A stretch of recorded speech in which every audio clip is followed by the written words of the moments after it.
Okay. So before we start, I think a few more people have to join. I'll just share with you when I conceptualized this particular webinar. The initial focus in my first research work and groundwork that I was doing was predominantly focused to commerce and management college faculty. But then off late, just last 3 4 days back, there were some school teachers also who kind of showed their interest to participate in this. So let me make some expectations very clear. I had told it to them as well, that this is predominantly going to focus from Bloom's taxonomy, how to implement Bloom's taxonomy from a college or adult student perspective. Okay, yes, technical students will be taken care of this thing, but I have also incorporated a few more from pedagogy as well. Normally, the focus is on andragogy, which is adult learning, but here I will also be focusing and giving extra tips on pedagogy as well. So that is something which I will focus on. With respect to the question and answer at the end, feel free to blast me with any questions, which could be from a school children perspective or from a adult, college going kids perspective as well. The reason is I'm also into neuro linguistic programming, so I understand a bit about the how to influence mindsets. So even though it might come, the question answer might come at outside the purview of what do you call Bloom's taxonomy. If I can answer it, I definitely would like to dwell on it and answer on that. Okay, so that is something. Shoaib sir is just logging in. He's also a faculty from a B school in Bangalore. So that's how I know. So let us start with it. So before we start, I just wanted to run you through about what exactly is Bloom's taxonomy and the pedagogy or andragogy, whatever you can call. I'm going to use this entire webinar is going to be conducted through using the Bloom's taxonomy pedagogy only. Bloom's taxonomy is nothing but a framework. So this 1.5 hour session, I'm actually going to use practically how to teach using Bloom's taxonomy, using Bloom's taxonomy. That's the best part about this, which I have actually conceptualized. A nice tagline which I would like to say is, in case we have to impart higher order learning, in case we want our students to be L3, L4, L5, L6 in terms of understanding concepts and implementing them, evaluating them, analyzing them, then somewhere we need to be at that level to be able to impart that kind of training. So the first and foremost thing is, in case we want to impart higher order learning, we need to dive deep into it. That's a nice tagline which I could think of. Hence, I just have shared with you all my profile, so I'll just skip to it. But one of the reasons which I thought this particular concept made sense to do a webinar on was predominantly it's all about design thinking. It's all about bringing about the creating a content, creating a lecture content, creating a syllabus, creating a this thing based on the learning outcome of the student and not from teaching outcome of the student. Okay, it's not about I have completed this topic, I've completed this topic, I've completed this topic. Bloom's taxonomy, the first and foremost things is brings it from the learning outcome. What is the output that a student has got from this particular session? So I work with around 75 odd colleges. I've created games to teach subjects. I've done workshops on case studies, how to use case studies to teach subjects. Yes, to a large extent, some of my hobbies like magic, theater, drama writing, cooking actually bring about a nice, conceptualizing a course content becomes easy. So that's one of the reasons which I wanted to share here. I've shared with you all my profiles, so I'll skip it. Let me be very clear about the agenda which I'm going to focus on today is definitely what is Bloom's taxonomy will be shared. Why Bloom's taxonomy definitely will be focused on, and how can we teach Bloom's taxonomy? I'll give you a live demo of teaching Bloom's taxonomy through Bloom's taxonomy. I will share with you a lot of tools and aids. Uh, can you just excuse me for a second? There's some disturbance. I'll just close the window and come. Just give me a second's time.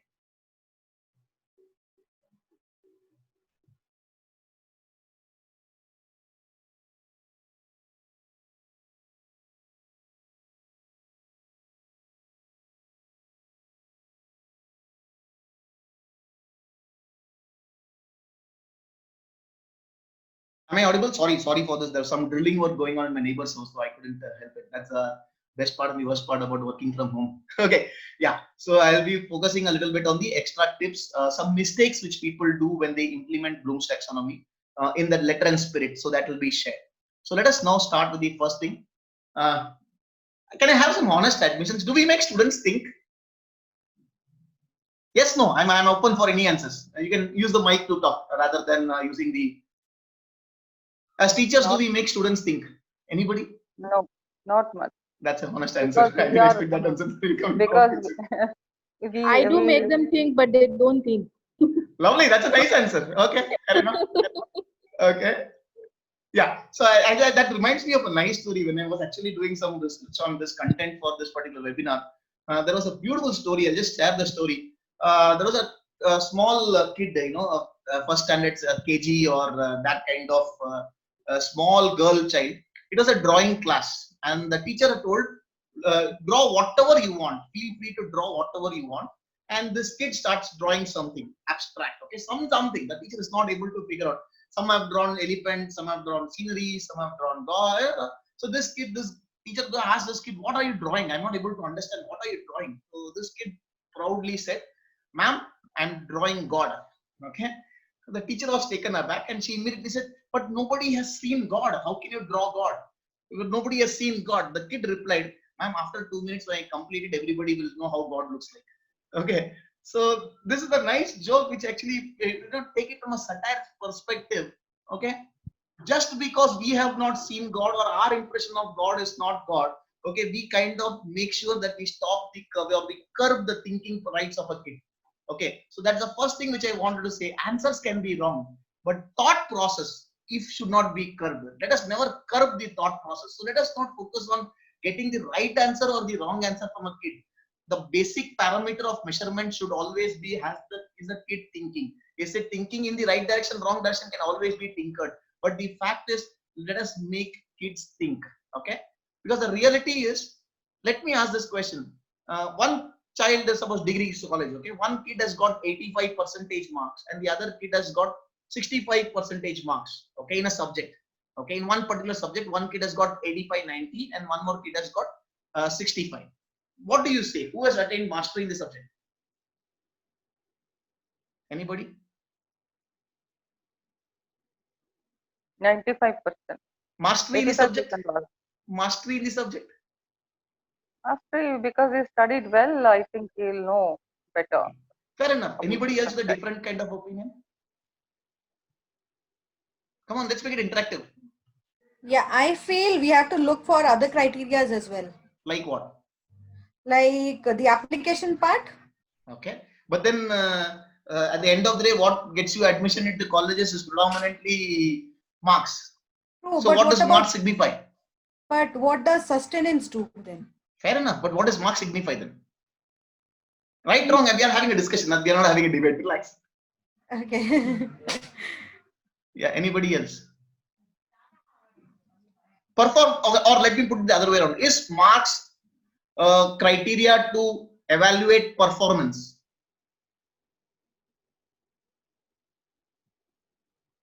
Somebody? Yes. Yes. Okay. Yes. The right, let me come back to screen share mode so that all of you can actually have another aspect. Okay. Predominantly what we say is marks implies performance, but leveraging of knowledge implies mastery.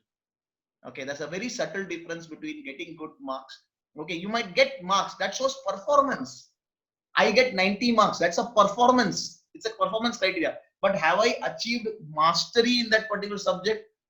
It's not. You can't answer it. Information is not enough because there are a lot of things today. Today, from the exam perspective, if you muck up and you by heart and you vomit stuff in the exam, you still get good marks. I'm not saying that those people don't have knowledge. They are not able to apply knowledge. That's all secondary. But the fact which I'm saying is it's inclusive for us to make a statement that good marks implies mastery. That's the only point I'm making here. Okay, so let us go further.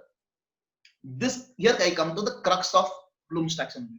Bloom's taxonomy is nothing but a framework. Okay, hold on to another 2 slides. After that, it all gets interesting. This is all the Gyan session which I wanted to skip. Okay, but then I don't have a choice. I need to show what is remember, what is understand before we start the applying part. So first and foremost, Bloom's taxonomy divides it into a framework, and they say a student's learning process or the outcome of a student's learning can be graded into 6 levels. The first level is the basic level, which is at the bottom level, which is remembering.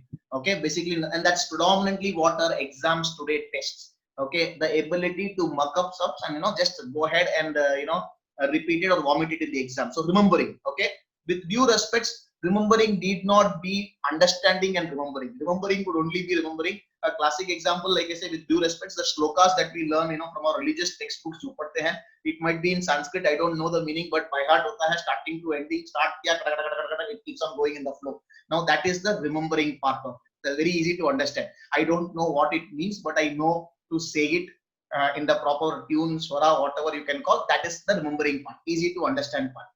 Second, the next level is understanding. Basically, you remember and then you understand. One example from, there are some teachers here. One example of remembering could be the what do you call, chemistry. Maybe we have that table, right? Somebody can recall me. Periodic table. Okay, which element comes at which this thing, you don't have a choice. You have to remember it. Okay, you have to remember it. That's also plays an important role. Some things you have to remember it. So that's a given. Okay, then the understanding part is where you understand what it means. Okay, where you understand what it means. Then comes the third level. Now from the third level onwards, we call it higher order learning. L1 and L2. Remember and understand L1, L2 are called as lower level learning. But the higher order learning starts from L3, L4, L5 and L6. Okay, so here is where you are not going to be given straightforward questions or straightforward answers. You have to apply what you have picked up, and that is something which I will be sharing with you. The next level is analyzing.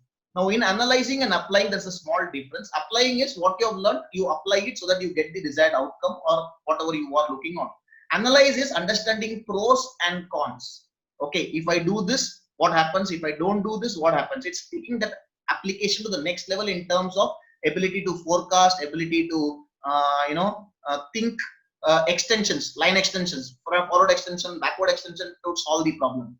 Evaluate is looking out for some other options also. Is there any other options also possible to solve the particular problem where the learning starts coming in? That's called deep learnings. And then the last one is where you are able to create a solution probably for a problem which has come in the evaluation phase, or some out of the box thinking to be able to create this. Now, this might sound, this is normal L1, L2 which we talk of, but now let me come to this thing. This I'm not going to talk of. You can search for what is Bloom's taxonomy, L1. I'm not bothered. I am sure none of you are bothered about what the definition of Bloom's taxonomy is. So let us go straight. This was the L1 part of it. So I'm not here to test your L1 abilities to remember. So I'm just skipping this slide. And now I come to L2.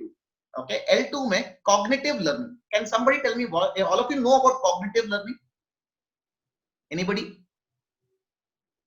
Predominantly, it has got three areas. One is the ability to remember, the application part, and the ability to comprehend stuff. So it's a three-way triangle, just like similar to what all we spoke of. So here comes the second level. Now here I am going to give you an example to understand Bloom's taxonomy done in the L2 level. Okay, using photosynthesis as a simple. I'm sure all of us have understood photosynthesis because it's the easiest example which I thought I can share.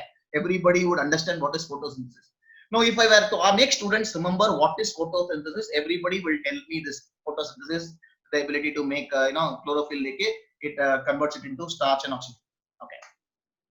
If at all you are going into L2 level, okay, now here application of knowledge. So here, if suppose students you instill them to think about the role of chlorophyll in plants, then we are taking our students to the next level. Now comes the third part, application part. Can somebody tell me which is the right time to sleep under a tree? Somebody?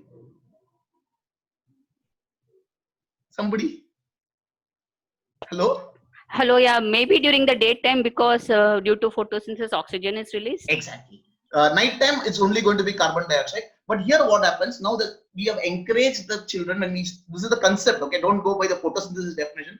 Now look at it. Exam, if we ask questions like what is photosynthesis, it is remembering. They would have understood that. But application of the same photosynthesis comes because oxygen gets released as a byproduct during photosynthesis. So daytime is far safer because light is there for photosynthesis. Nighttime there is no light. There's an application which has gone taken in the student's mindset if we are taking the student to that level.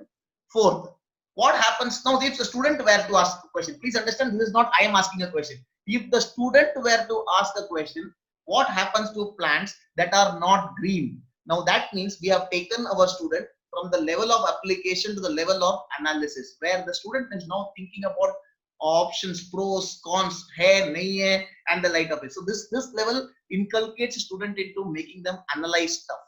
Fifth level, there are two examples which I thought of. Is it possible for plants to do photosynthesis artificially? Would there be a natural difference between natural light photosynthesis and artificial light photosynthesis? Again, students have to ask this question, not us asking the questions. If we are able to get the students to think, I am not focusing on the answer. Bloom's taxonomy predominantly does not focus on the answers. Bloom's taxonomy predominantly focuses on the ability to make students ask questions or be a catalyst to make their thought process go in this direction. So if a student were to ask, is it possible to do artificially? Is there going to be a difference? Then we have taken our students to the L5 level. And an L6 level of understanding of Bloom's taxonomy with photosynthesis example would be, now here I'm mixing 2-3 departments, okay? For example, if I want a plant to be kept in washrooms for aesthetic effect, okay, which plant will you suggest? The student might not have the knowledge, but the fact that the student is now started to ask him this kind of question, it means that the plant should have artificial light, the plant should be beautiful. Okay, so these are the questions which is now coming. So this is the creation phase of Bloom's taxonomy. It falls in that space where we have taken students to that level to dissect a topic. So understand a simple topic like photosynthesis also could be covered into 6 different levels of understanding or 6 different levels of learning. Understanding is the wrong word. 6 different levels of learning from a student's perspective. So when you keep diving deep into it, we also from our own perspective start understanding that knowledge comes at these 6 levels, and this guideline is what is documented in Bloom's taxonomy. Benjamin Bloom was the guy who actually founded this. He brought this from 3 perspectives. One is from a learning perspective, which we will do much more in detail. So from this perspective, understanding perspective, does anybody have any question on Bloom's taxonomy? Please feel free to ask before we go to apply, and then towards the end we will share with you how to make our students apply, how to make our students create, how to make our things work, and I will make sure the same thing with an activity with you all as well. So can anybody has got any questions on the understanding part of what is Bloom's taxonomy? Please ask me questions. I thought this example would be a decent fit. Feel free. Hello? I like it when it is interactive. Please feel free to ask any questions. Unmute yourself and speak. Ramni, I have a question here. Feel free. See, from the point of view of a pre-primary child, Okay. will that be tough for you? No, go ahead, ask. I can say, give me the liberty to say pass. Yeah, say it's like learning a table, okay? Say I say 2 2s are 4, okay? Then how do I go about till the stage of creating or evaluating? Can we hold on this question till the end? I'll definitely answer this. Definitely I can. Okay, yeah. Because it is not the normal answer which will be coming from it's a psychological answer that I have to give. It's not part of Bloom's taxonomy. So just hold on till the end. That's the only request which I have. We'll definitely answer it. Yeah. Yes. Okay. Anybody else? Any question from a Bloom's taxonomy perspective? That is restricted to this at the moment. Anybody? So Bloom's taxonomy as a concept, as a framework, you have any questions?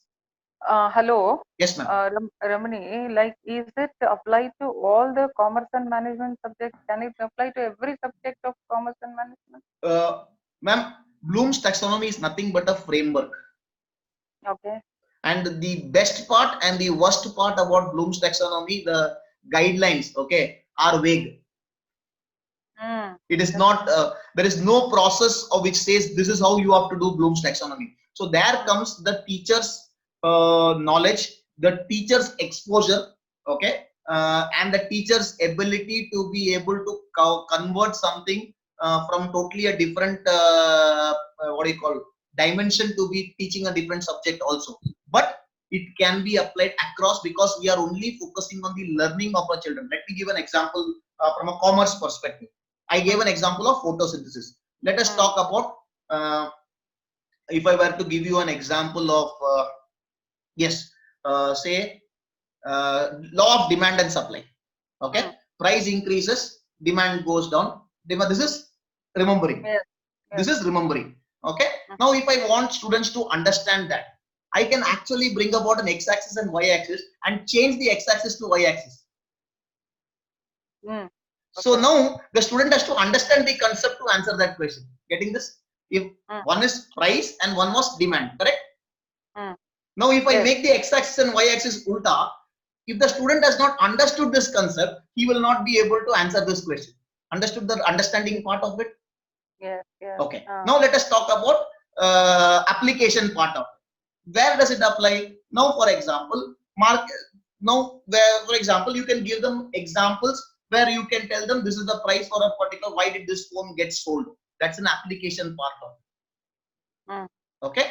Next comes analysis. Analysis part of it, we can talk about market may, in spite of say today, I'll give you an example. Today, if Oppo was to reduce their price by 10,000 rupees also, do you think demand is going to increase?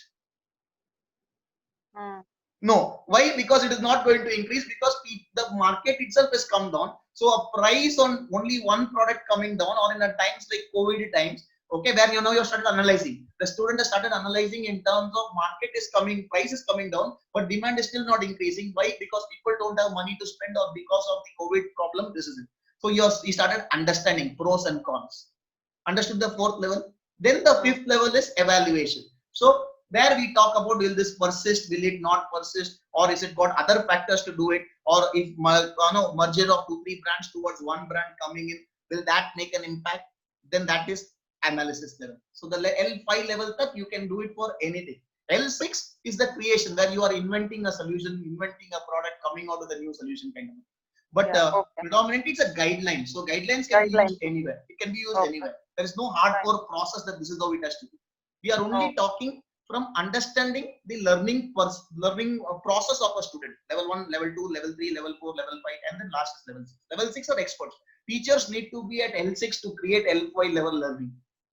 If the faculty himself or herself is not at L6, then the learning imparted cannot be at L5 level also. Because to create that kind of concepts, we need to be deep rooted in our subject. And that is why when at this, I started the disclaimer. All of us are experts in our own domains. I'm sure you are got your own expertise in your domain. There you are at L6. So by understanding Bloom's taxonomy, you can create that pattern from L1, L2, L3, L4, L5, and L6. Okay, in your domain, you tell me to create an L5 level question, I will not be able to create an L5 level question, because you are the experts in your domain. So once you have got expertise in a domain, you can create that L5 level questions. But it is possible. Did I answer it, ma'am? Yes. Thanks. Thank you. Any other questions?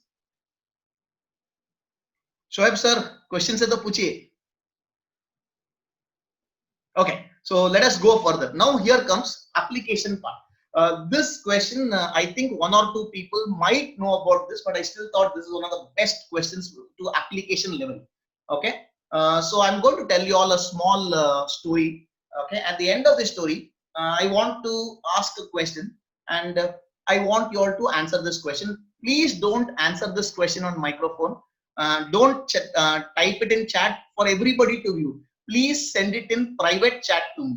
Okay, humble request, because I want everybody to go through the process of understanding to apply knowledge. So please type it in private chat so that the others also have a shot at the question or answering. Okay. I know my ma'am knows it. Okay. Yeah. A father and his son are traveling in a 2-wheeler from Bangalore to Hyderabad on the highway. On the way, they meet with an accident. The father dies on the spot. His son is seriously injured. Villagers from a nearby village come, pick up the boy and take him to a hospital nearby. Doctor examines the boy and says, I can save him provided I do an operation on him within the next 30 minutes. But to do the operation, I need the AC in the operation theater to be working.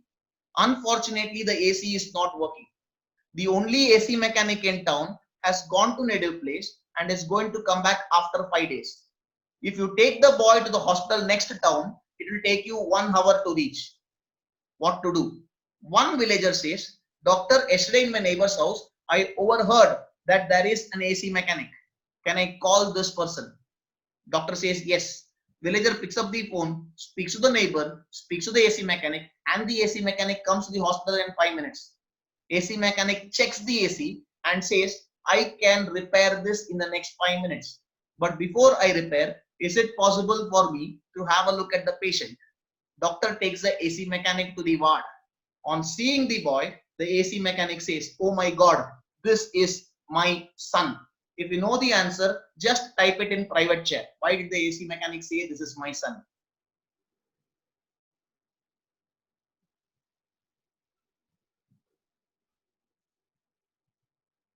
At least one replies, please.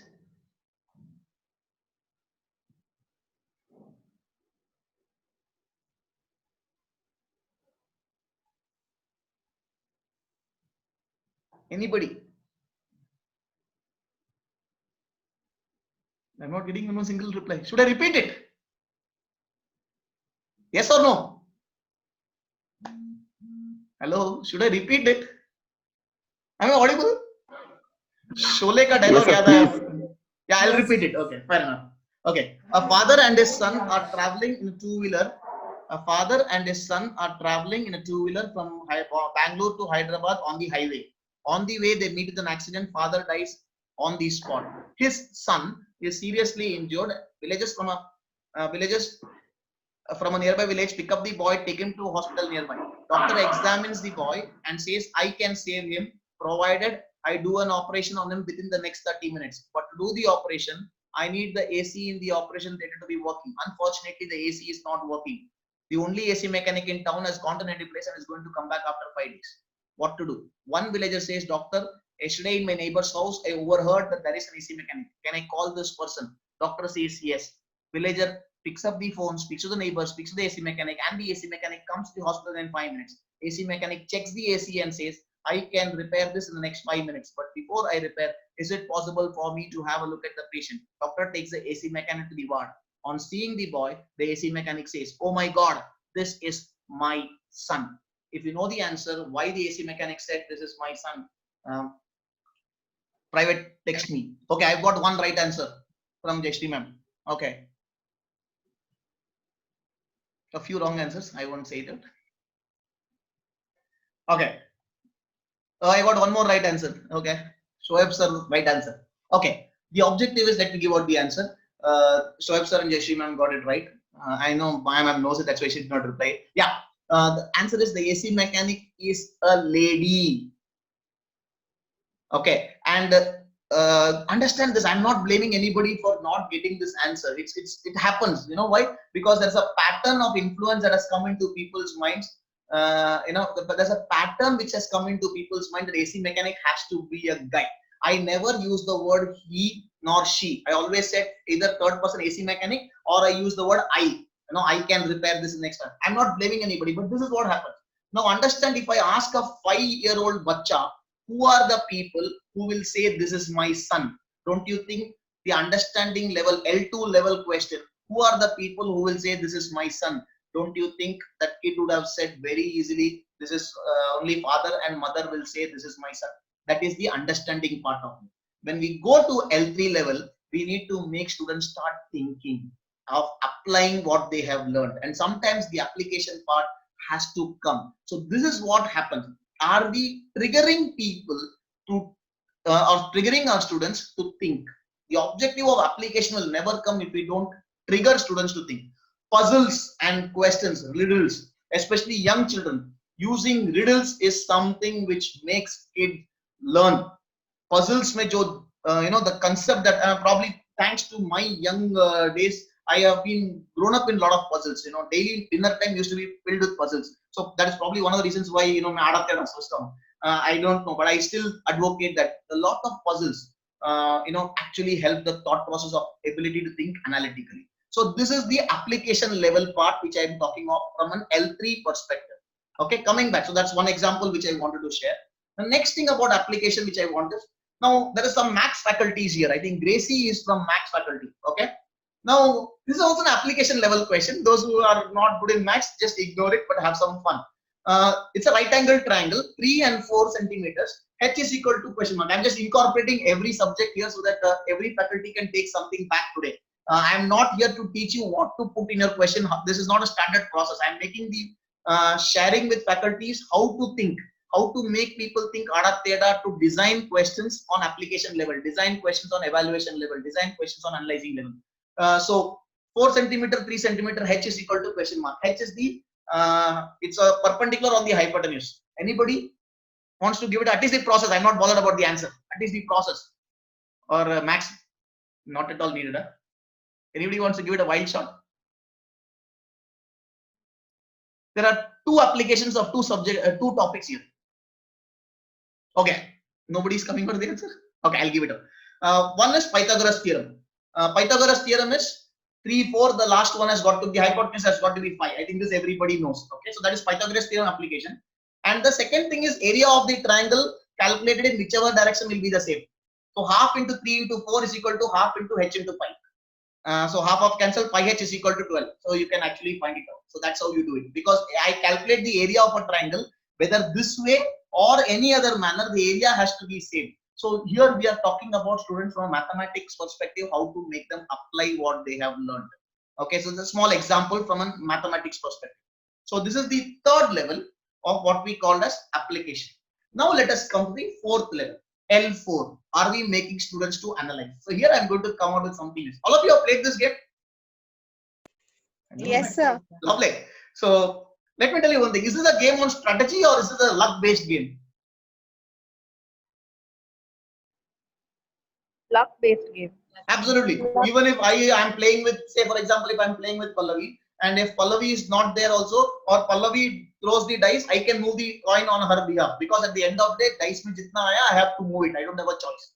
So it is a purely luck-based game. I put 4, I have to move only 4. I put 10, I have to move 10. Sorry, 10 is not possible. I have to put, say, anything less than 6, but I have to keep moving. So I have a question here. Now I'm going to test your analyzing skills using a simple snakes and ladder as well. Okay, a small assignment. How do I make this luck-based game a game of strategy? Anybody wants to give it a wild shot? I'm going, totally different. No more subjects. Let's have some fun. How can I make a game of snakes and ladders like this? It's luck-based. So, mujhe kya karna chahiye? What changes should I make so that it becomes a strategy? A little bit of strategy comes in. Make a guess, right? Wrong, it's okay. Somebody. Anybody? Some techniques of throwing the dice. Okay, that is skill based. Okay, I said strategy based. There's a difference between skill and strategy. The throwing of the dice is a skill. There are some professional gamblers who can Yeah. Shakuni Mama was a gambler. That is skill. Here I'm talking about strategy. Irrespective of the dice throw, unbiased dice throw. How can I bring in thought process here? Anybody? Simple. Increase the number of coins per person. Don't you think now suddenly strategy started coming into place? Which coin to move, I decide. Correct? I decide to move which coin. Suppose पीछे से कोई काटने को आ रहा है, तो I will probably want to make that coin. I am started to doing risk analysis. For example, one coin is at 94 and one coin is at 14. And you have to sacrifice one coin. Which coin do you think it is easy to sacrifice? You are bringing in strategy of risk analysis. You will say 14 ko kato chalega, 94 ko mat kato, because if I cut 94, then my chances to come back to 100 again I have to start from scratch. Okay, so this is how you start analyzing stuff. Where you think left, right, center, bring in situations, creating. This is what we are doing in the analyzing phase. Now I'll give you a simple example using the snakes and ladders. In fact, I did a 30-minute session using snakes and ladders to teach people business. Okay, you'll be surprised. Using a snakes and ladder, you can talk about the entire life cycle of a product of a company. You can say how this company grew. In fact, the Indian snakes and ladder ka jo hai, there is one snake from 99, it comes to 13. I do not know. This is not the Indian snakes and ladder. Have you seen that? In Indian snakes and ladder, the market mein milta hai. From 99, one snake is there, it will come to 13. Now, that is the classic case of Yahoo. Yahoo was the market leader. They were close to success when Google went and asked them, will you buy our company? And these people said, no, you don't fulfill the norms for us to buy your company. And they said no. Okay, Yahoo did not buy this thing. And then in 6 months time, and they actually got market share of highest market share, Google got it. And by the time 2002, Yahoo was probably come back to 13. So you can even teach them business concepts using a snakes and ladders. So what I'm bringing to the table here is, when we are talking in the analysis stage to teach students how to analyze stuff, okay, we have to become catalysts. They have to start thinking. They have to start asking questions. And the trigger that we will use here, we will talk about details on each level, which triggers to be used. But the triggers that is to be used in the analyzing phase is different exposures of coming in with different kind of solutions to teach the same subject. Okay, because otherwise the track goes in one side, like the horse with the bridle, the saddle, just the bridle or whatever you can call. My focus gets limited. To be able to analyze, we need to open this. We need to bring in different types of connections that come into place, so that the thought process can start analyzing different options. That is how we inculcate analyzing skills in students. Now I'll give you another example. Talk about engineering, civil engineering. All of you have seen manholes, right? There is two types of manholes. One is the circular manhole, one is the rectangular manhole. Which is better? Come on, somebody, come on, make an attempt. It's okay to go, it's okay. Just go into the flow. Somebody. Which is better? Circular. Why? Circular one. Why, ma'am? Why? Because the area will be same, so it did not fall. Like Right area answer. will be Area. So what happens? What happens? means the lid will not fall into the like drainage or something. It is not. It's not area. You're right. You're absolutely right. But area la something else. Like diameter. Okay. Yeah. And for the rectangle one. Because that corner side and sidewise, if you take, so maybe it will fall. Absolutely right. Yeah. What she says is, for just for the understanding perspective, all of you just look at this. Suppose this is the hole. I'm giving you a top view, and this is the lid, which is on top of it. Now this is bigger than this. But understand, we studied in mathematics saying that sum of two sides of a triangle will always be greater than the third side. So this big lid in this small box can also be falling in this direction inside. Okay, so that is why, unless for desperate aesthetic value, lids are predominantly circular, because a circular lid will never fall inside the hole, whereas a rectangular one, from a sidewise, the diagonal thing where I can put the same lid inside the same hole. So that is one of the biggest reasons why you find in the road municipality car, all the lids are predominantly circular. Now this is an analysis part. Now you again, one thing again, disclaimer which I will again say. Now what I did by giving you all an explanation, I have not brought about an L4 level learning. I'm sticking to L2.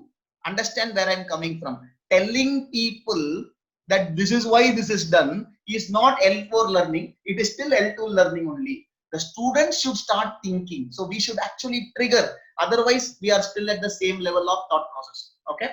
Going further. Let us now come to, now again I'm bringing in a few more questions on analysis, okay, because I've got thought from different spectrum. Which is a selfie? There are two photographs. Which photograph is a selfie? The first one, Why? because the image of the person clicking is quite nearer. Okay. I don't know. I'm reaction now. Sir, both are not selfie, I guess. Why? Beautiful answer. Why? Good. It's a group pic. I mean, selfie is the individual one taking. Right? The right answer but wrong explanation. That's okay. Anybody else? I'll give you all a hint. The hint is in the t-shirts.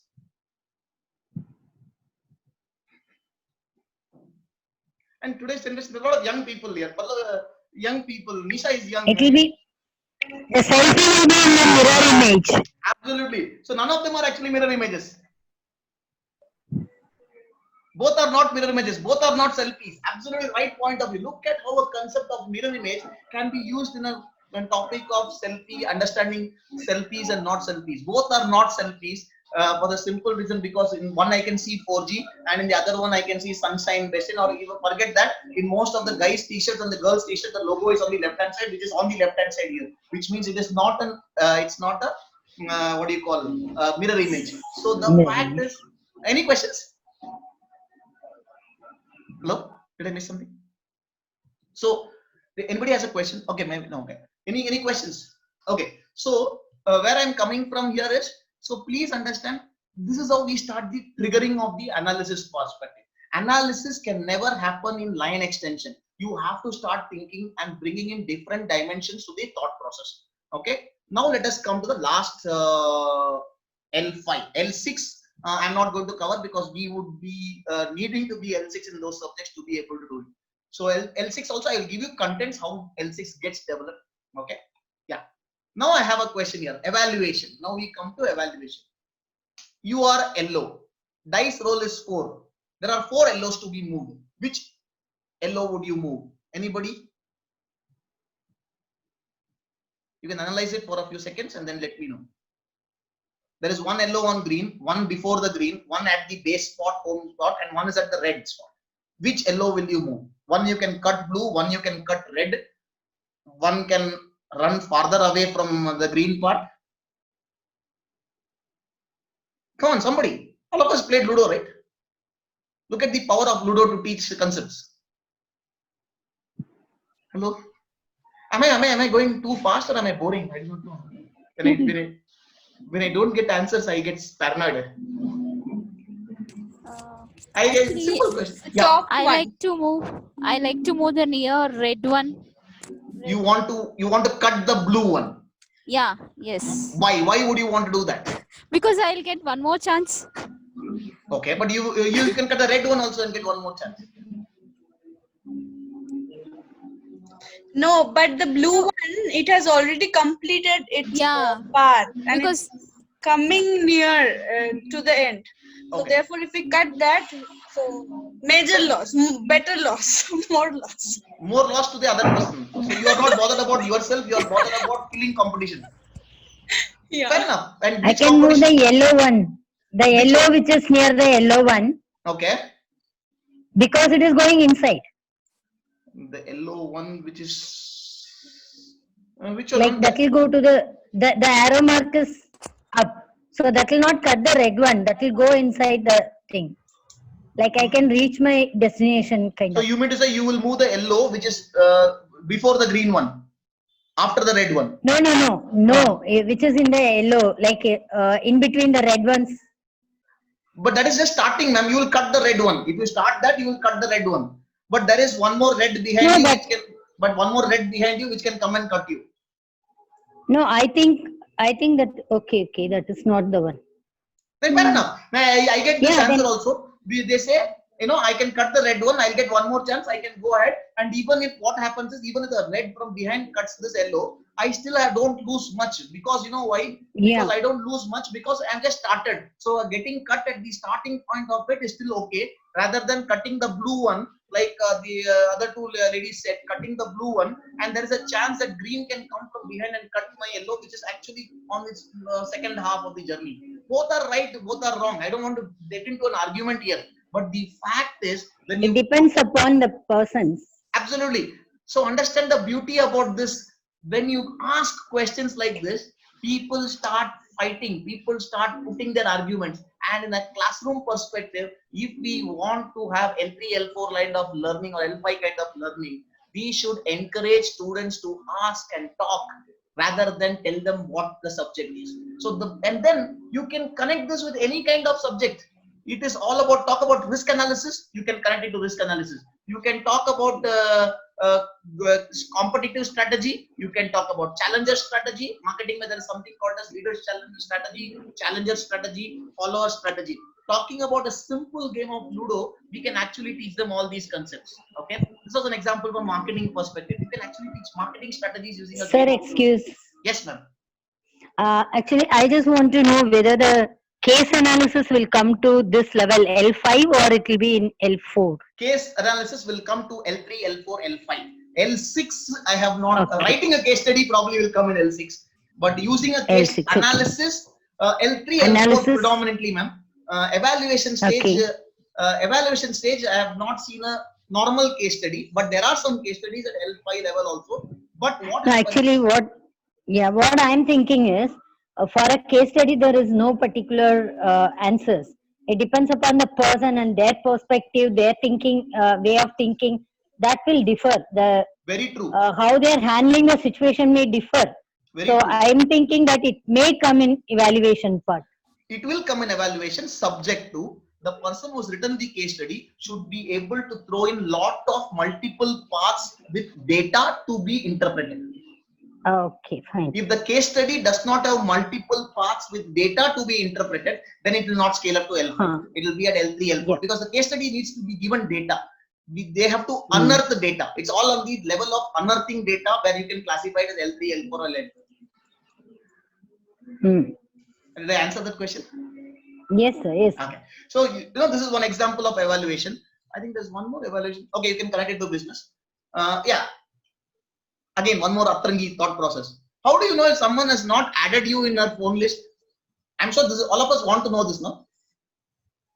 Mera best You can't see friend. the DP. Not necessary. Not necessarily, seriously, not necessary. Suppose if I have not allowed anybody to see this thing, you can't say foolproof. If you cannot see my DP, does not mean that I have not added you. If I am saying nobody can see my DP, don't you think this information is nice information? So come on. I'm not restricting myself to any subjects. I'm just throwing WhatsApp. Like if you're in a group, we'll not be able to see, like our name will not be there and it will be only the number will come. No, ma'am, I'm saying, okay, let me give an example. Ma'am, your good name? Dr. Vetriselvi. Okay. Yes, sir. Vetriselvi, ma'am, suppose you want to know, you can't ask me anything. You want to know if Ramani has added your number or not. How will you know that? That is what you want to know, whether your best friend has added your number or not. I'll give a phone call. Okay. How the person responds to me. That is too cliche and it's not foolproof. It's not foolproof. You have to give me Okay, I'll give you a hint. I give you a hint. My first message today morning. Your first message? Today morning. Hi. Somebody's reading the message. What message? Like I said. Ask us to add in the group. Add group. Add me in your contact list. And that is how I created this question. I'll tell you why. Yeah. Now understand the application and evaluation perspective here from a Yes. So we all replied for that. I'll tell you why. I'll give an example. Suppose if I want to know if you have added me in your list or not, I have to type one hi in personal message. Suppose I will text. I've stored your name as online. Basically, you did the question answer session. So I did question. Vetriselvi ma'am. Okay. So I will click on your profile and suppose I type HI and I will send it to you. Okay. Then what I will do? I will open a broadcast in WhatsApp. I will open a broadcast in WhatsApp and I will create broadcast needs minimum 2 people. So I will add you and probably one more friend. And in that broadcast, I will say send hello, HELLO. And then I will come to your window. I will see the clicks that both this hi and hello has got. If hi has got 2 clicks, hello has got 1 tick. That means you have not added me. Understood? Because the hi reached, but the hello did not reach, because broadcast will not reach a person. Now you can call this a technical product. Now that's a product. If both have not reached, either the signal has not been received or they are not online or they have blocked you. Both are possible. Okay, so understand this. So this is something which is WhatsApp, but even using WhatsApp, we can actually phone features are done based on this kind of learning. So somebody was into computer science applications. How do we teach? I'm mentoring around 3 startups which are predominantly from a embedded technology perspective, and the basic language that we use is C. Okay, now how do we get? The basic thing is find a problem. As faculties in the evaluation stage, we need to be able to teach people to find problems and then focus on solving the problem. And to find a problem, ज़्यादा दूर जाने का जरूरत नहीं है. आजू-बाजू में सब जगह problem ही problem दिखता है. So it's easy for us to find problems to solve, and technical problems are also easy to be solved. Okay, so let us now come. Can somebody mute, please? Somebody's sound is. Yeah, thank you. Yeah. So let me just come back. So just a small recap about what we did. I'll talk about the techniques in detail. Hold on for a few seconds. So here, now look at my last half an hour of session. First one was L1 understanding के लिए मैंने क्या किया? Bloom's taxonomy का I gave you ज्ञान. The ज्ञान part of it was only what it is, which is probably only my ability to remember and comment in the exam. I gave you an example to using photosynthesis to be able to understand. So that was the L2 level of learning. Now understand L3 level of learning. I did not do any gyan. I gave examples. I gave puzzles. I made people think. Now that is where your application comes from it. Analyzing phase I made people think. My only job was asking questions. Okay. And the last one was evaluation, where I made you people defend your judgments. That's nothing like right, nothing like wrong. But the evaluation comes in. and the overall L6 is the entire course content which I kind of created. So this is goes through the phase now. If you have questions, we can take it. Otherwise, I have 6-7 more slides on the tools. My thought process, let me complete this. How to create case studies, how to create content, how to bring about specific L1, L2, L3, L4, L5, L6 kind of contents to teach students. And then we can take the questions if everybody is fine with it. Okay. First and foremost, to create this kind of content or create this kind of learning ability in students, we need to be exposed to a lot of information. Okay, we need to read a lot, we need to keep analyzing, evaluating anything which we see on the road. You have to analyze. If you go to the rural side, villages, they have this animal traps, okay, just outside their house, and before the door starts, the road starts, they will have this animal cylindrical pipes, so that a cow cannot come inside the house, it will get stuck again. Now when you see that for the first time, and I was surprised because I've been brought up in Bombay and then in Bangalore. When I went to Bangalore, I saw these things in every college entrance where there were these animal traps. I was like, what is this? So don't curb your curiosity.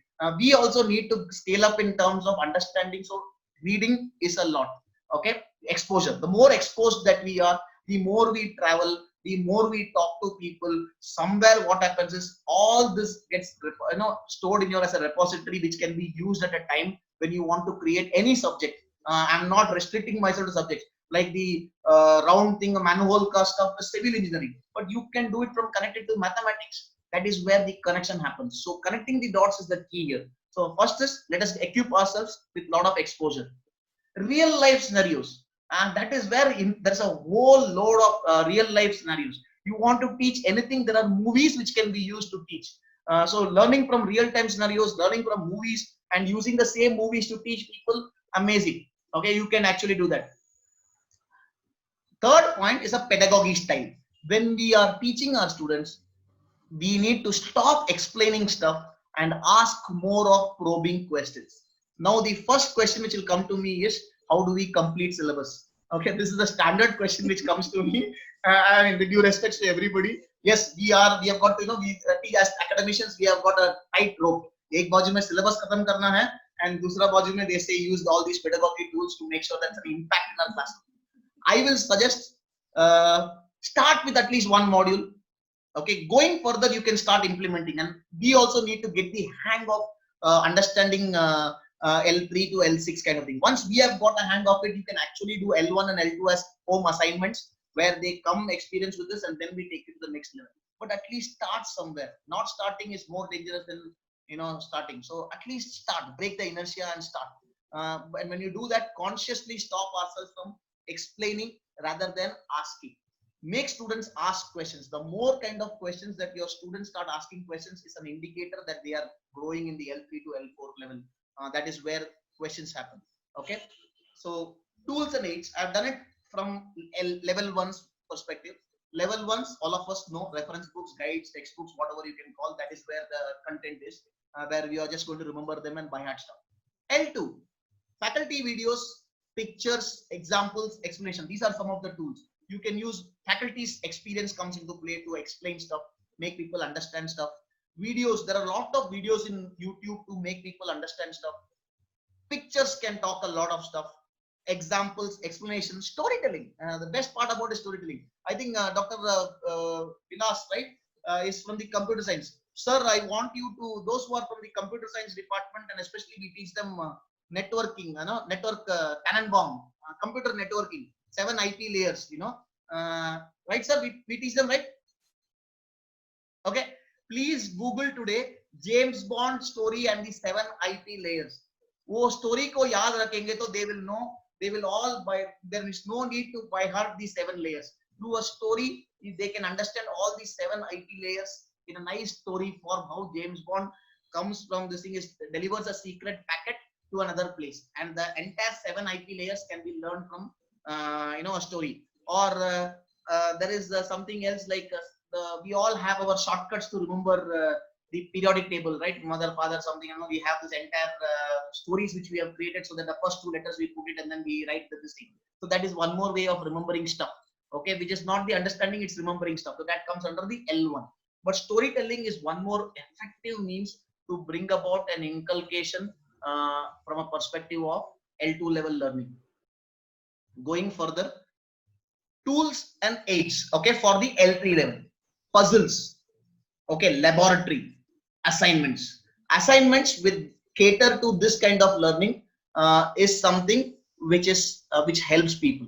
I'll give an example. Can somebody tell me this numbers? Answer: 977656 into 25 without a calculator. Any maths teachers in the room?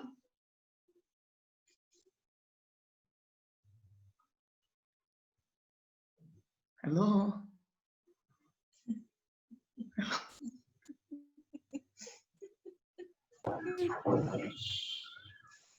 Anybody? Any maths teachers in the room? Okay, let me give an example. We have taught students. No, this is actually now application level question. It's an L3 level question. So don't just start multiplying stuff. What do we do? Any number to be multiplied by 25, you divide it by 4 and put 2 zeros after Divide by 4. Divide by 4 and put 2 answers, 2 zeros after it. It's so simple. Why? Because 25 into 4 becomes 100. So divide this number and then you multiply by 100. Now so it becomes, it will be 2, say 2, 4, 4, 4, 1, 4, 0, 0. That's the answer. Okay, so understand this. So these kind of puzzles, once, twice, repetition of puzzles makes students start understanding that there is a shortcut, and this shortcut, they enjoy. And that is something. Vedic mathematics, classic examples. Use Vedic mathematics to create interest in subject. I'll be honest to admit, till my 8th standard, I used to fail in mathematics. I mean, but I have failed in mathematics till my 8th standard. 9th standard, one faculty came. His name is Dr. Ravindra sir. Aaj bhi bolta hu, he thought I was a good student, and he came as our class sir. And he started teaching mathematics. It is an interest which in a subject which actually hinders learning. And so as faculties, we need to create that interest. Okay, how does the interest created? When you feel you are sitting in a lecture and you feel this is not lecture. Here you are actually going to learn, not actually going to remember stuff or vomit stuff. That if you can get in that aspect, nothing like it. Now, from a business perspective, yesterday we were talking about something. Business law of contracts, normal subject, boring subject in mathematics. I learned it in Jamnalal Bajaj, one of the premium institutes I did my MBA there. There was this faculty who taught us business law using marriage as an example. Now you tell me, will we ever forget anything about law? He said, he gave us an example. A guy proposing to a girl, will you marry me? Okay. The question there is, he asked us a question. It is an offer or is it binding? The answer is, it is not even an offer. The reason is, this person has to first say, I want to marry you. Will you marry me? Okay. So understand this, using law, how a practical issue comes. And then he said, engagement is actually the contract. Marriage is fulfillment of contract. So understand the entire concepts can be converted to something which is reality. And then you understand, you analyze it. You never forget stuff. So because you have understood the depths of it, you have understood how it gets applied in real life. So that was just 2 examples which I thought about the puzzles, laboratories, and assignments. People who are in the technical domain have an advantage, especially engineering faculties. Your lab, physics, science, chemistry, electronics, your labs actually are the play tool to teach application level learning. But unfortunately, what happens in a laboratory is, we tell them, this is the experiment, do this experiment, this is the sheet that you have to do, and fill in the sheet and come. So they come, they do the experiment, they give you the readings, but what they have learned, nothing. You told them to do this, they have done. So even an L3 level laboratory, which could have been an L3 tool, actually comes back to an L2 or an L1 tool, where they methodologically just procedurally just finish the stuff and then come back to you. So in a lab also, we need to teach them, I want this input. Which input can you get me this input? So then they start thinking something like that, where we have to use our creativity to create those kind of experiments so that they use it. For science teachers in the group, magic is probably one of the best way to teach physics and chemistry. Search for videos in YouTube for magic. School children will love magic, and trust me, they will love. I know I do a lot of magic shows. There are a lot of magic where you can teach air pressure with a glass of milk. Milk in my hand, the amount will reduce. It is pure science. It is nothing but air pressure. I release the thing, pressure from bottom comes up, and that's one of the reasons why it flows down. Okay, so understand, you can use Google for these videos. It's very easy to get these videos, and you can actually teach students the practical applications of stuff using magic, especially physics and chemistry. There's a lot of synchronization there. Okay, next. Graphs. I gave this example. Using graphs also work from L2 and even L3 level understanding of a particular subject. Understanding tables, data interpretation becomes a key. Let us come to L4. Now here, case study starts playing a role, where people start, analyzing stuff. They analyze the case study from the left, right, and center perspective. I'm not using the word top and bottom, left, right, and center perspective. Gamification. There are a lot of games in the market today to teach subjects. A lot of games, okay, irrespective of the age. In fact, I myself am mentoring a company which has created board-based games to teach subjects and set up business laboratories. So gamification is a fantastic tool, not only for B schools, even for engineering students. Everything, there is a lot of gamification. Even corporates use gamification as a tool. Gamification is used for team building. Anything that wants a behavioral change, gamification is one answer. Assignments again play the role, but the level of assignments now has to be into the analysis perspective. Basically, they should be able to dissect data with information. That's where when we write this assignment, or we tell them to make the assignment, the objective should be give them the ability to dissect information. They should be able to understand what is noise, what is data, what data can lead me to information. That's something. Starting of research papers also starts working on the analysis stage. It's an elementary kind of research papers, a white paper on a particular subject would qualify as a tool to teach L4. That same thing can be used as a case study in a classroom. Again, reality examples. One example, Atrangi example. Shah Rukh Khan movies, his name will never come on the first. All the lady characters' names will come on the first, then only his name will come on the first. Now, this is a level of observation that you could actually focus on. So you get information anywhere and anywhere. The objective which I'm sharing is information is there from the full spectrum. There is a lot of information there. How do we get information is going to be the key. Now, from the fourth set onwards, L3, we ask questions to make them think. From L4, the shift has to happen. The question is, students should start asking us questions. If students have started asking us questions, that means they are on the right track to data interpret. They are basically in the right track. So that is the key here. Make students ask questions. And when I'm making them ask questions, that's not mean the elementary level questions. After the initial triggering part where we ask them questions and make them think, the thinking has to go to the next level in terms of making them probe questions for asking us for data. So that is something. It could be the teacher, or it could even be a customer if they're doing a survey. So the probing, we start inculcating probing questions in the students. So that would qualify for L4. L5, predominantly it would be the same, but here the focus would shift. The focus would shift on envisaging new scenarios. Okay, the top and the bottom, where you start looking at this. Is this the only way to do the stuff? Can there be an alternative to do that stuff? Can that be clubbed with something else? So these are the kind of things which you will actually use it on this. Make students in this process ask why not. Okay, the basic question here will be the why questions. In the previous questions, you will not get the why questions. In evaluation stage, it will predominantly be what if not. Here, why should I even take this as to be the right scenario? Why should this not be challenged? Is there a particular option to this? Why not even scrap the entire thing and think about something else which could also probably be beneficial? Those kind of thing. In design thinking, TRIZ principles, TRIZ principles kind of work a lot in terms of being able to develop new products. Like one of my favorites in TRIZ is eliminating stuff, unwanted stuff you can remove. The lens part, okay, it says removing out is one principle of TRIZ, which is, we all know about these specs. Now, what is the role of the frame there? The role of the frame is to hold the glasses, but it is not needed. I want to see better, so I need lenses. But what happens is the frame came along with the principle of removing out, made people remove this thing and brought in contact lenses. So that process, those things come in the evaluation stage. Why is this needed? Why can't I remove this thing and only give people the lens? Those are the things which there are 40 principles. People who are interested, especially for idea generation, who want to know how idea can be generated. Please go Google TRIZ. Okay, it's a Russian acronym for innovative thinking, inventive thinking, principles of inventive thinking.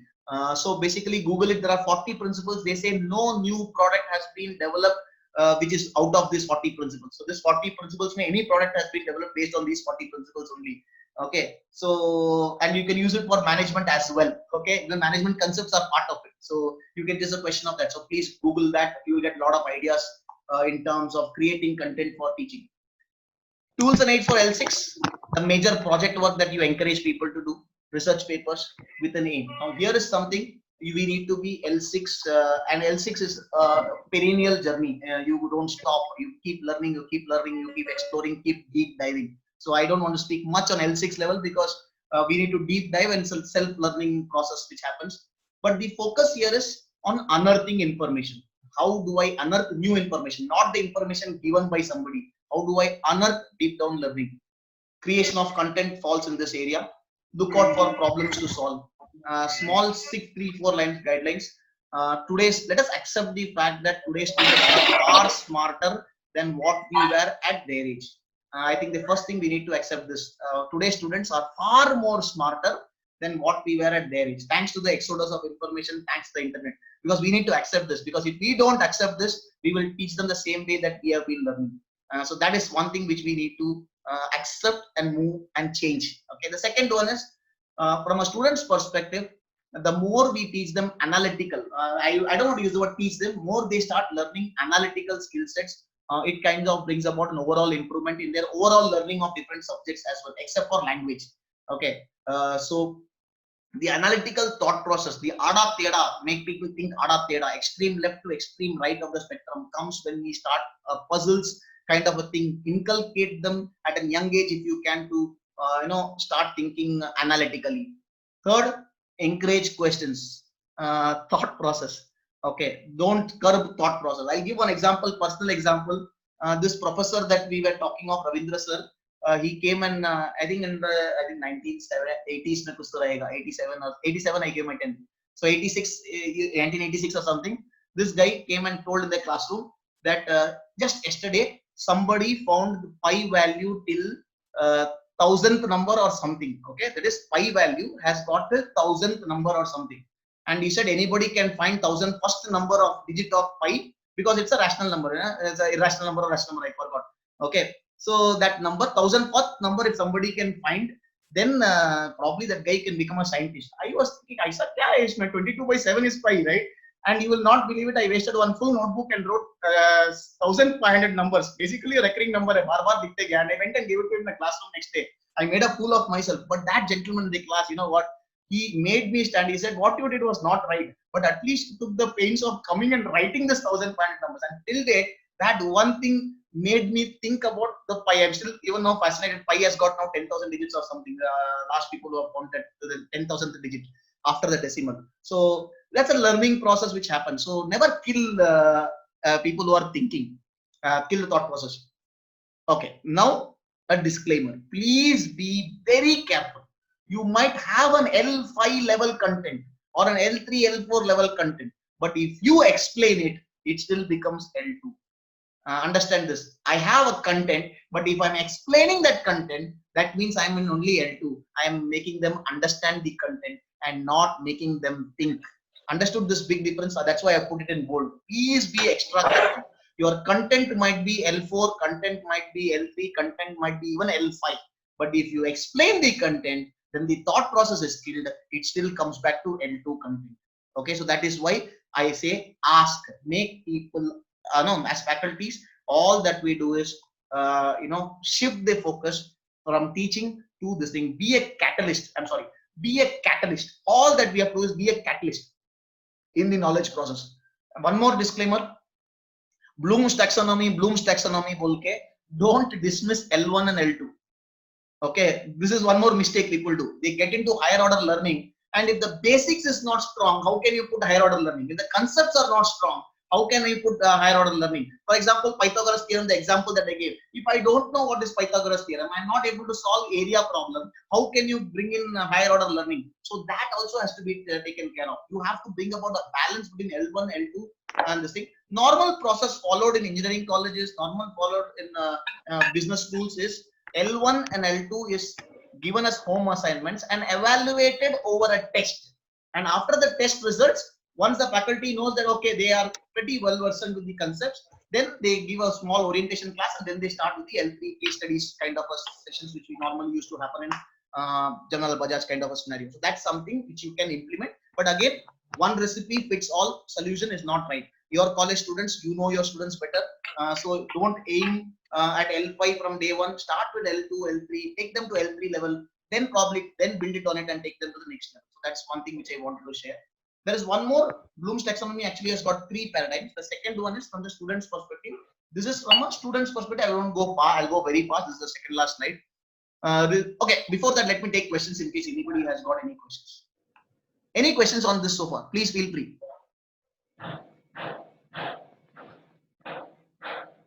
Hello? Bloom's taxonomy, I'm not supposed to explain. I'm supposed to ask. Anybody, any questions? Feel free.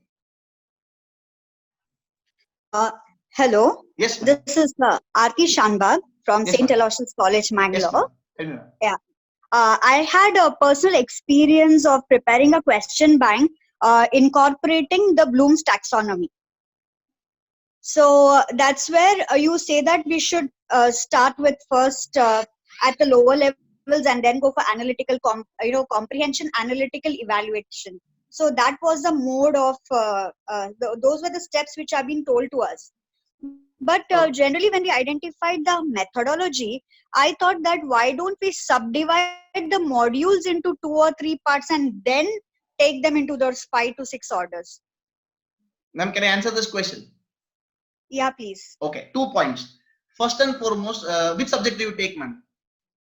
I take commercial law and investment management for management students, undergraduate. Okay, investment management. Okay, let me give you an example. Okay, I'll stick to the same thing which everybody will understand, law of demand.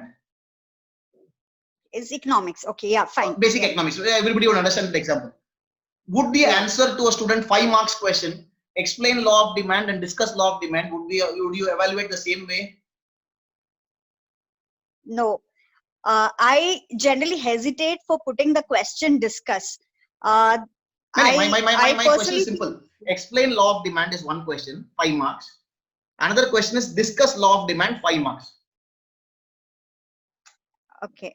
If the student may not writes be the same.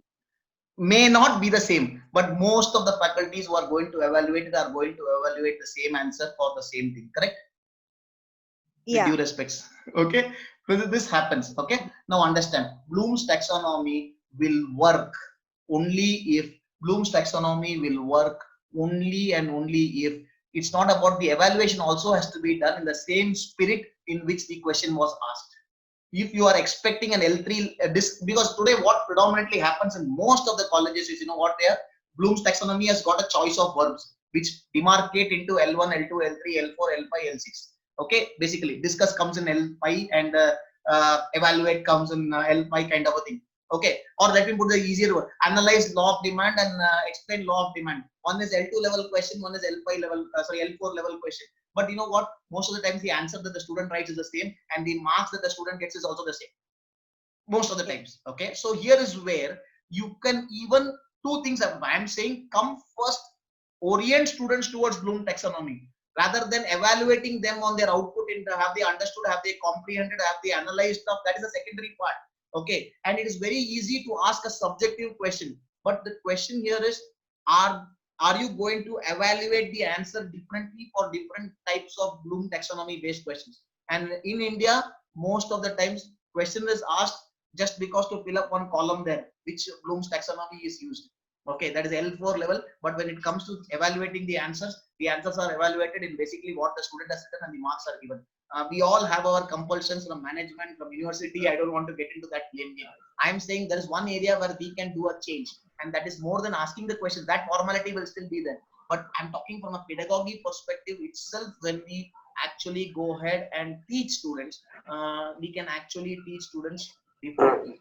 Okay, so that the actual learning gets incorporated in the students in terms of different levels. That is what I'm bringing to the table today. Asking questions from your perspective, put it module wise, absolutely fine. But how do you put it module wise? Because here, the moment you say questions, okay, the questions are going to be predetermined. if it was a interview sign or a presentation thing, then probably I can scale up to L3 from his presentation. I can go to L4, and because from the answer that he's giving, I can actually scale up. Like what happens in an interview session when we interview people. If suppose it's a technical interview, first we ask a basic question. When he answers that question, we deep dive into it for the next level. So we find out until what level this guy knows this particular concept. It could be a technical question. So I know that this guy is okay at L3 level resource kind of thing, L4 level resource. He can apply stuff. I can ask him about microprocessor and controller and then connect it with signals. I can check out if I have to create this kind of signal, which processor would you suggest for me? Now that is something which the student has to have the analytical skill sets to analyze the problem which I'm giving. So in interview, we do this. Why? Because based on his level, I start diving deep. But in a preset question paper, one question L1, one question L2, one question L3, predominantly what we are testing is still the L2 level answers only that the student gives. So can I? Wait, 1 second, ma'am. Yeah, you want to sorry. add more? Yeah, can I? Please. I'm also learning, ma'am. Open to learn anytime. No. I just want to put my views over this. Please. Generally, there are different parts of questions: part A, part B, part C, and the marks also, the weightage also has to be determined, and also the verbs which we are selecting while setting the questions, like define something will come under 1, explain will come under next level, analyze. So those verbs can it can separate the different levels so that we can also understand, or what we are expecting from the students, that can also be it can be. So while setting up the question bank itself, while we are using this kind of verbs, like how we are choosing the verbs, that may kindle the students to write more or less, or it may help them to. Hey, point taken, ma'am. I'm also coming to the same thing. The Bloom's taxonomy has got this set of verbs, but my contention which I'm bringing to the table is, by changing the verb in a question, if my evaluation is still going to be the same, okay, based on the marks and not based on the verb, then my entire Bloom's taxonomy fails. That's true. That is what I'm doing. So 5 marks question, both are 5 marks question. Define, explain law of demand, analyze law of demand. Now trust me, the answers according to me has to be different. But you know what? If the marks are 5, student writes the same stuff for both the questions. True. And we still evaluate the same way. That is where I'm kind of contending that one. Yeah, correct. Aarti ma'am, did I answer? Yes, I got it rightly now. Okay, well, let us focus on the pedagogy. That is something in our hands, so that the students' output gets improved. That's where I'm focusing on today. And I'll just text you one link. This thing, you can even create MCQ based questions, multiple choice questions. You can actually create higher order learning by asking those kind of questions. This is one good thing, because nowadays I think one part of the question paper is based on MCQ, and that's compulsory for us. True. Yeah. I'll share with you some details. Just text me later on after the session. I'll send you some details. Sure. Any other questions? Anybody? Hello? Nisha ma'am? And one good thing, even when you're doing an online session, when we do these sessions from a case study, the participation definitely is high. But I get one question always. There will be 2 or 3 people who are not in the L3 league. Let me be very upfront. Today's we don't have a choice in our students sometimes, right? So now you have to take a call about bringing out a balance. L2 for those people, but at least put them in a case study, 4 or 5 in a group. One kid who is not that analytically strong. Put them into small groups. It is better than a class of 60 people if they are divided into 12 groups, and each group has got one student who is not that. In a 5 team scenario, the learning is still much higher than in a 60 team scenario. So that is one more thing why you divide them into groups and make them present. That is why predominantly most of the B schools presentation is the key. Because when you present, we actually will be able to gauge their learning level and then take it to that next level. So that's something which we normally inculcate. Any other question, please? Somebody? Nisha, you have to unmute yourself in case you are talking. Yes, sir, I'm there. Question? No. Okay. No, sir. Okay, so let me just complete 2 more slides and I'll throw it up open for any kind of questions, and there I'll answer the other questions which was asked to me also. The last slide which I want to share is this is from a Bloom's taxonomy affective domain. It is about how it affects the student's perspective or how the student's responses to a stimuli. First is receiving passive attention, bite ke just dekha jayega, just listening to what you're saying, it's not even going inside, superficial learning. Responding. Now, this is a gauge for us to understand the level of student participation. They are paying attention and they probably are asking you simple questions, or they're telling you to repeat kind of a thing is responding. Valuing. Now, if they ask you certain good questions based on, like for example, counter arguments. Even in a GD, I'll give an example, even in a job interviews, if somebody raises a point on a particular GD topic, we give weightage. But if somebody counters somebody else's point with logic, then we give them a lot of extra points. You know why? Because this guy has heard this point right now, has processed the information, and has been able to come out with a counter argument. So that is the valuing part, and sometimes even goes to analysis part. So that is something which we encourage in people. The ability to process information instantly, for which you should be a good listener. So you should understand stuff, you should be listening, and then you process, and then you do the countering part. So that is comes in the valuing. Organizing is the way you document that in a being articulate kind of a thing. Okay, and the last one is it leaves a lot of impact on our behavior, because the way you think actually shapes up the way you behave. This is the second thing. There is another third Bloom's taxonomy subdivision which is not much thought of. That is on the psychomotor skills. Anything which is got to do machine learning, carpentry, kind of how it affects, how Bloom's taxonomy should be used for skill set level training basis. Motor skills, hammering, screws, driving, and all those things. Anything that's got to physical skills, motor skills are required. Hand-eye coordination, movement is required. Sports also comes into that. So that is also part of Bloom's taxonomy. But I just thought the major focus on Bloom's taxonomy is always on the 6 levels which you spoke. But I thought let me add this as well. Lastly, I just want to share this slide. This is one big myth which people think. I'm sure when I put the counter argument, everybody will agree with me. Gratification in knowledge does not come when you have the information. Or some people tells you, Shabash man, you knew the answer. Trust me, that gratification that you get is very small time. Appreciation or those kind of gratification with respect to knowledge is very short-lived. The gratification actually comes from appreciation. People appreciating you, that gratification is different. But knowledge gratification does not come when you have the information. It actually comes when you fall in love with the process of unearthing information. That journey to find, to seek answers to questions which you don't even know. That if you fall in love with that process, trust me, that kick of getting that thing will be forever. So the humble request to all of us is, let us be a small catalyst. We can only be a facilitator in our students' life by triggering them to learn the next level. Okay. Kind of any questions? I'm actually open to take any questions. Anybody any questions? There's one question on mathematics. Ma'am, can you repeat that question again? Young children come. Somebody asked me that question. Who asked? I forgot.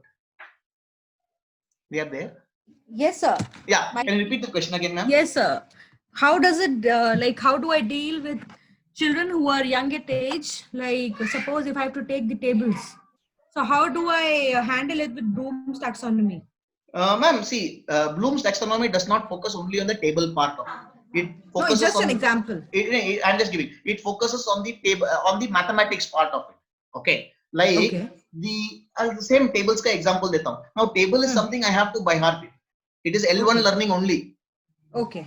I don't have a choice. Okay. Now I'll give an example. But when the third standard, when you get one question, 2 mangoes cost, 1 mango cost 5 rupees. How much will 2 mangoes cost? When we do 2 into 5, then the realization happens that you are applying what you have learned.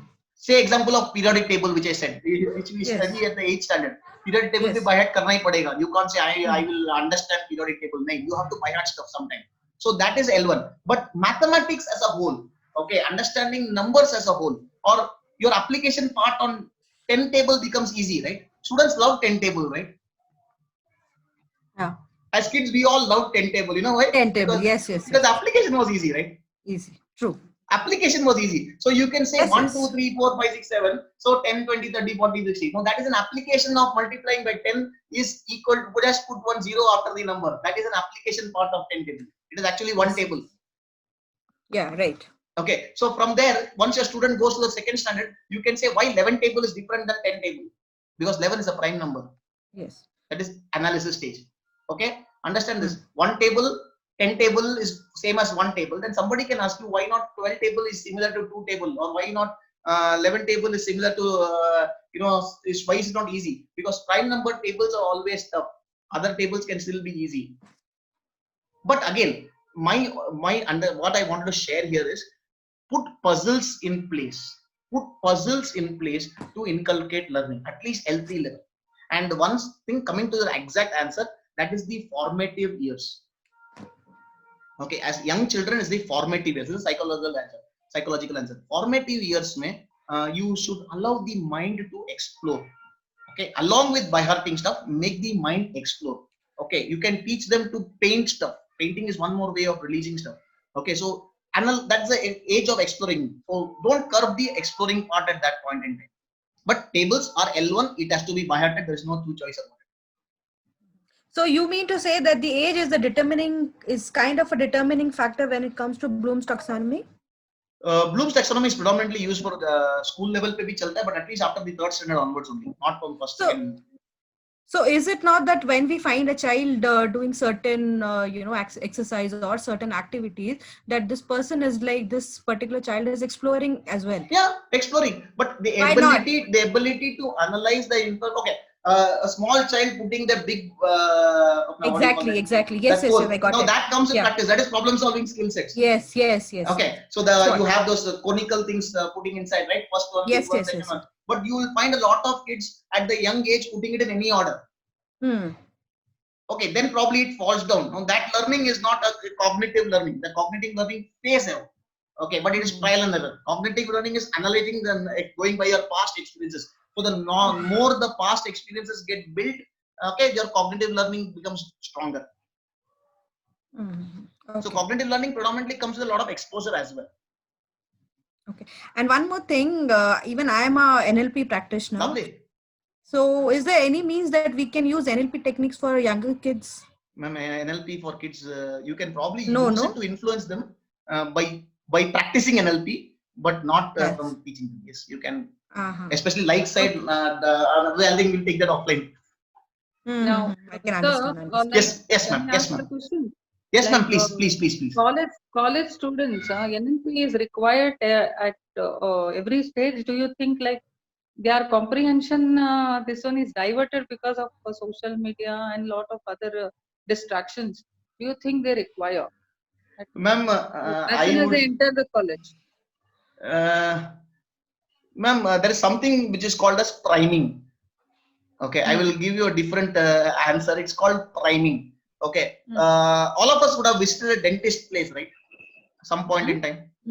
Okay, dentist ka bahar. Okay, that priming actually happens. Have you seen posters outside? Correct. It will be all smileys. Will be there, big smileys, jokes, cartoons. Everybody's noticed this. Yes. Okay. Now I'll ask you a question. Which is more painful, the actual pulling of the teeth or waiting outside? No, I'm asking a straightforward question. Waiting outside a dentist's place is much more psychologically painful than the actual pulling of the teeth. Agreeing with me? That is why, you know what they do? Dentists give you this the smiley faces, the cartoons, the jokes. Yes, they are priming you. They are priming you to be happy at that space when your mind becomes very idle and starts thinking, "Barabar nikalega kya?" Bahut dukega kya? All these things. It's priming. This is a factor called as priming. They are giving us a vision that they are suggesting you. It's called auto suggestion. They are suggesting you that you will be happy. Don't worry, you will be happy. They are distracting you from looking at negative. Now there are a lot of priming techniques that corporates uses. Okay, corporates, their ambience of their office. Okay, when you go to their hall, colleges, we have got corridors. You can prime your students in corridors by putting some nice messages with. After testing their validity, you can actually prime students in the corridors. Okay, when they walk to the corridor, you are actually priming students. That is a beautiful book which I would suggest you to read. Blink, B-L-I-N-K, Blink करके. Okay. There he gives an example of priming. He gives an Okay. example of priming. He makes people read a particular sentence and do a particular activity, and he will say they will walk slowly. They all walk slowly because he primed them to think old, think painful, think busy. So the choice of words that you can prime them can actually prime them for good. You can also prime them for bad. Okay, so Okay. read that book. You will get some tips on that. But priming is one thing which a lot of colleges today have started using. The corridor, the auditorium. Simple example. Your classroom session, you take a session for the same students in classroom, and you take the same students to an auditorium and do a session. Don't you find a difference? Yes, yes. Because the priming is different. Hmm. Auditorium is a place where normally college functions happen, college fun festivals happen, fun things happen, and the classroom is always associated with something. At least some colleges, they do open air sessions once in a while. They take them to the garden and they do a subject one day. You will find Yeah, a yeah. different result. So these are all priming techniques, which is part and parcel of psychology, or you But can even put it as you NLP. say NLP is not required.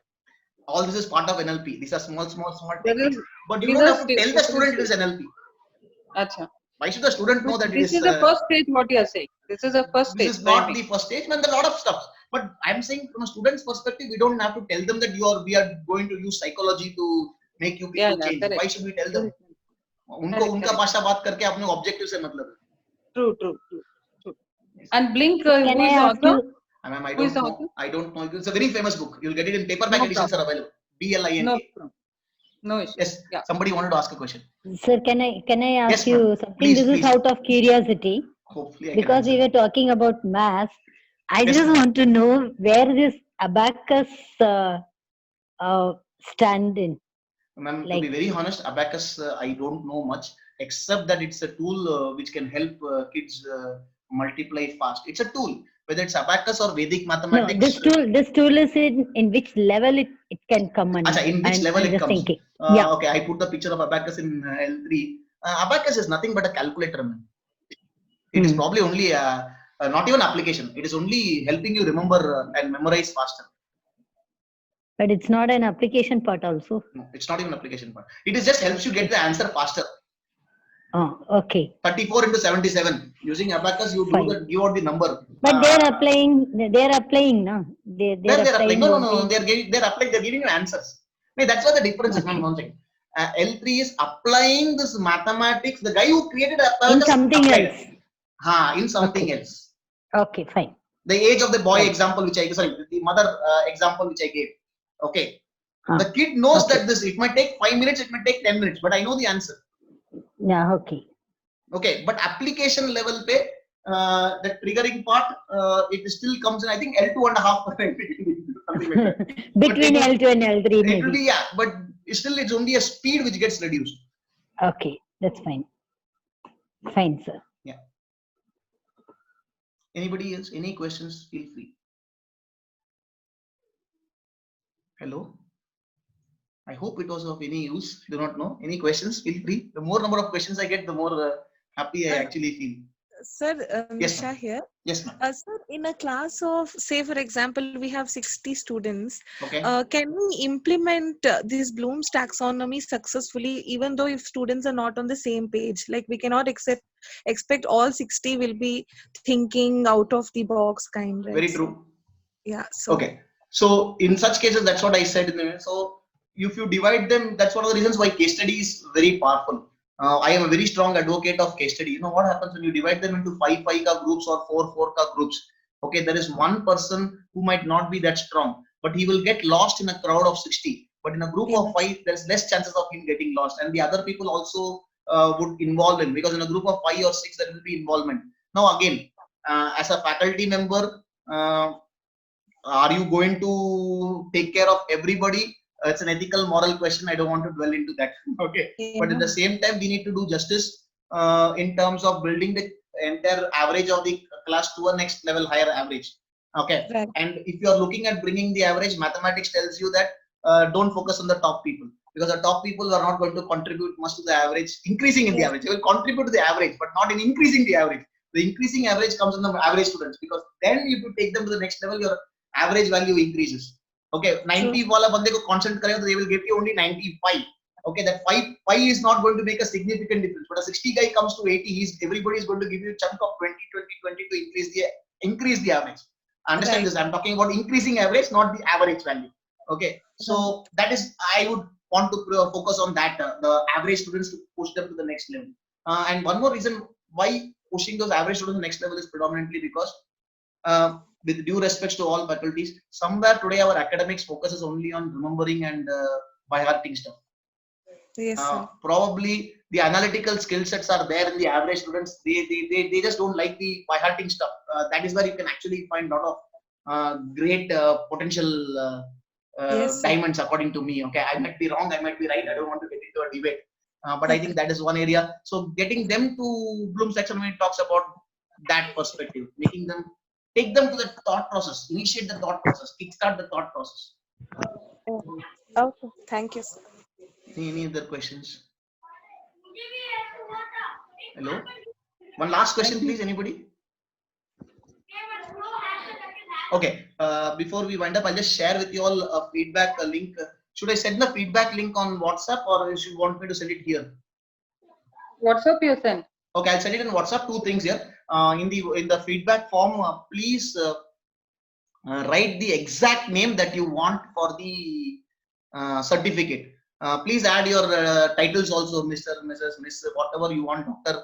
Please put that. So I just copy paste from that. So please don't make a spelling mistake on the name part. Give the exact name that it is, and you can take that's one thing. Certificates, e-certificates, I shall mail it by end of day after tomorrow. Tak मैं आपको mail कर दूँगा. I hope I did justice. Anybody else? Yes, yes. Sir, I have a small request. Yes, ma'am. A small request. Can you share the recording as well of this program? Ma'am, I think you came in a bit late. That is my normal practice. So I was about to come to that. I always share the recording on private sharing in YouTube. Humble request, don't download it. Even if you download it, use it only for your thing. But that repository will always be there on private sharing. I'm not going to do things. There are, please share with me your Gmail address. There are some people who have given their official domain address. I will not be able to share it with non-Gmail addresses. That's one small request. So those who have not in the feedback form, please put in your Gmail address. Not even Yahoo. It does not accept Yahoo mails. Google and Yahoo are competitors. So please put Gmail addresses so I can take that email address and I will share that feedback. The video link. I will have to edit the video and then I will upload it by today night. So that is one request. So thanks to all of you for being a wonderful audience. Thank you so much. Wish you all the very best. God bless you. Be safe. Take care. Thank you. I hope I did so justice. Thank Yes, you. sir. Thanks so much. Wonderful Bye. session, sir. Thanks so much for that. Thank you very much. Thanks, ma'am. Thank you. Thank you Yes. so much. Hello Yes, sir. Sir feedback form अभी मिलेगा फिर? मैं अभी WhatsApp में भेजता हूँ 1-2 minute में. हाँ जी WhatsApp में भेजता हूँ 2 मिनट में. Doctor Vishal sir 2 minutes I'll send it to you. WhatsApp group पे ही सर? नहीं, WhatsApp में आपको पर्सनल मैसेज मिल जाएगा. आवाज नहीं आ रही सर. WhatsApp ग्रुप में पर्सनल मैसेज आ जाएगा.